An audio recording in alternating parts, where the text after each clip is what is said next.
അങ്ങനെ നമ്മുടെ മാവിൻ്റെ കൊമ്പൊക്കെ വെട്ടിയിട്ടോ. ഇന്നലെ സക്സസ് ആവാത്തത് ഇന്ന് സക്സസ് ആയിട്ടോ. അപ്പം കാണിച്ചു തരാം കേട്ടോ. ഇതാണ് ഇപ്പോഴത്തെ അവസ്ഥ കേട്ടോ. പിള്ളേരൊക്കെ മാങ്ങ എവിടെ നിന്ന് എങ്ങനെ എടുക്കണമെന്ന് ആലോചിച്ചിരിക്കുക കേട്ടോ. കാരണം അത്രയും മാങ്ങകൾ വീണ് കിടക്കുകയാണ്.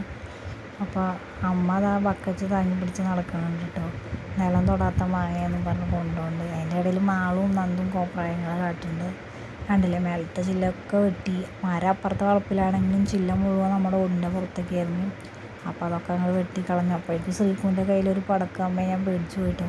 ഇത് എവിടെ നിന്നാന്ന് വിചാരിച്ചു. ഞാൻ വിചാരിച്ചു നന്ദു ഉണ്ടാക്കി കൊണ്ടുവന്ന വല്ല ക്രാഫ്റ്റ് ആയിരിക്കും എന്ന് വിചാരിച്ചിട്ടോ.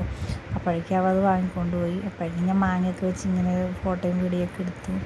അപ്പോഴേക്കും പിള്ളേർ സെറ്റ് ഒക്കെ അവിടെ പോയിട്ട് നിറച്ച് പൊട്ടിച്ചെടുക്കുകയാണ് കേട്ടോ. കാണുമ്പോൾ തന്നെ നല്ല രസമല്ലേ, കൊതിയാവും നമുക്ക്. പക്ഷെ ഭയങ്കര പുളിയൻ മാങ്ങ കേട്ടോ.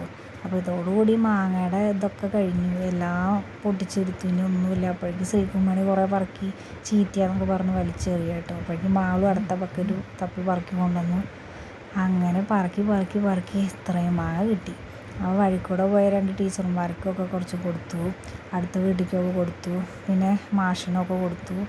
അപ്പോൾ ഇത്രേ ഉള്ളൂ വീഡിയോ. Okay, bye bye.